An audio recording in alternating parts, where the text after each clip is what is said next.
Hey guys, Casey Allen, Brett Denton. I'm with the Still, Brett's with Kvell. Maybe a weird partnership in your mind, but to us it makes sense because you eat your ice cream, you get your workout in, and you're happy in life. So we're going to explain why these bands are around my hands, handcuffing me in just a second. But first of all, just a quick intro about Kvell. So we're here at Kvell. This is Brett's gym, and really big on progressions and regressions to meet you at the fitness level that you're at. Make sure that you're training smartly and effectively, and making sure that you're not getting hurt in the process. Because if you get hurt, you can't train, you can't drop the weight, you can't get better, you can't get stronger. So it's really important that you're doing movements correctly, and that's what we're talking about. Today we're going to be talking about the overhead press specifically.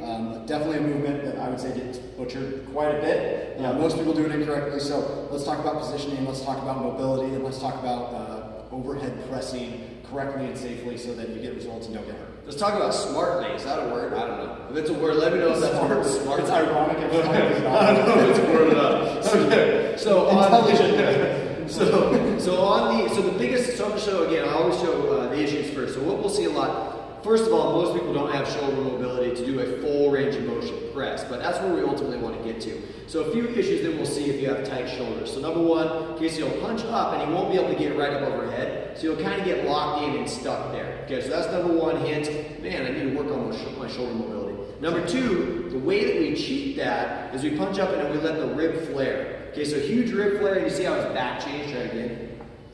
Okay, so again, rib flares, back arches. So that's a fake range of motion. That's not really the range of motion that we want. Okay, so what we want to do here, core is super tight. So he's going to pull his rib cage down, core is tight. Back isn't going to move much. It'll probably move a little bit, but not much. Then he's going to punch straight up, trying to get those biceps by the ears, and he's going to come back down.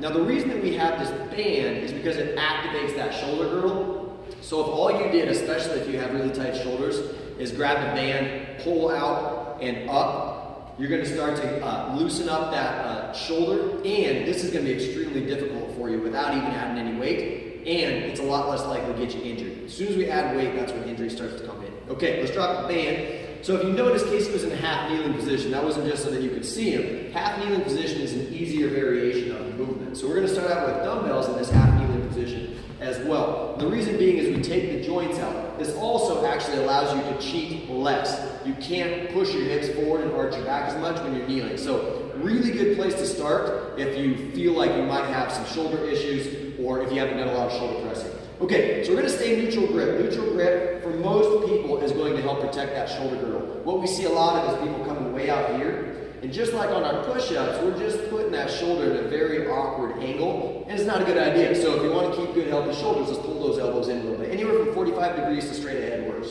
Okay? Now, core is tight. He's going to activate his glutes, his core, and he's going to punch. Okay, so everything's rock solid here, all the way from basically from his knee up. Okay? Straight up, nice and controlled, back down, locked in, and tight. Okay, next variation is on our feet. So now we're going to do the exact same movement, but now we're on our feet. So same thing here. Yeah, same thing here. Everything's locked in. So again, the rib cage is pulled down, the core is tight. Very little movement in the back. Elbows are 45 or closer, and we're punching up. On this one, you can bend your knees a little bit if you feel like that helps, or you just lock everything out and your body's rock solid from the floor all the way up. So we added a joint, so now it's more difficult.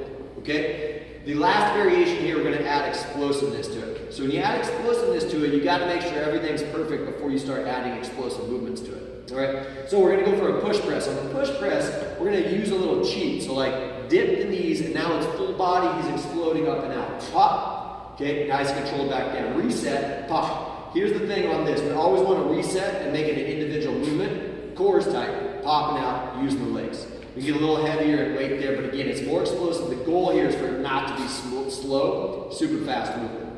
All right, cool? Woo! All right, guys, get your workout on.